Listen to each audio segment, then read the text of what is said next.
I just want to talk a little bit about the Second Amendment Alliance. So the Second Amendment Alliance was started 11 years ago by Greg Pruitt.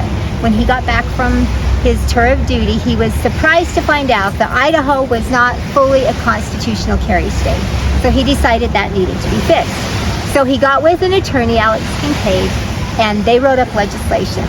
And Greg's thinking, you know, Idaho's a free state, it's as red a state as there is, we're just gonna go up to the Capitol, we're gonna take this to the chairman of the state affairs, and it's just gonna sell right through. Yep. Well, it took him like 4 years to get the first part of it done. And then when I came in office, I was elected in 16, and my first term was in 17. It took us until 19 and 20 to get full constitutional carry in the state of Idaho. And every time we've run a gun bill, whether it's stand your ground, whether it's when we work on preemption, any of it, it's amazing what a battle it is to get something done in Idaho. But the good part is that the members of the Idaho Second Amendment Alliance step up. When we send out an email and a call to action, for example, one icy cold freezing morning in February when we were working on the last part of constitutional carry, Greg asked people to be at the Capitol at 8 o'clock. The next morning, there were over 250 people showed up at the Capitol that day. And I know because I shook every one of their hands as we went up and down the hall and then went across to talk to the Senate sponsor of that bill. So the Alliance has made a difference. It's had an impact. The Alliance has had an impact in elections. There have been a couple of legislators who have actively fought against good gun legislation, and they're no longer in office. They've been replaced by people who will support it.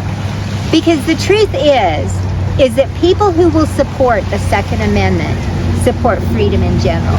We find that legislators that support the Second Amendment support doing away with abortion. They'll support protecting our children from genital mutilation, from the transgender surgeries and stuff. We find that they'll vote to protect our children from pornographies in our schools. We find that they vote to protect parents' rights when they go into school boards and go into their schools, and protect their rights to know what is happening with their kids in the schools.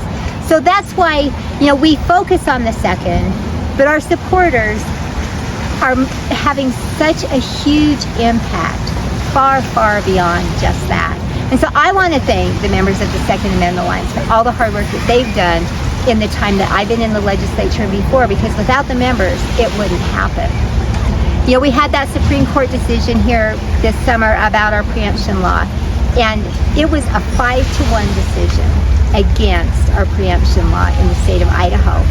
And, you know, we look at that, and how many of us really realize that our Supreme Court justices are elected officials?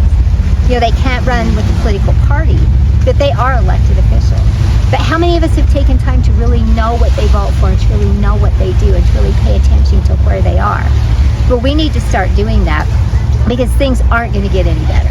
If we don't work hard to make a difference, it's going to be lost.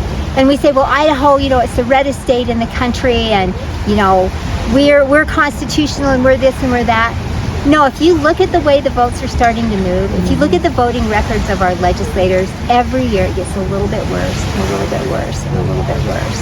So it's up to us to make a difference, and it's up to us to know what our people are voting for, and to make the choices and decisions when we go into the polls to make that difference.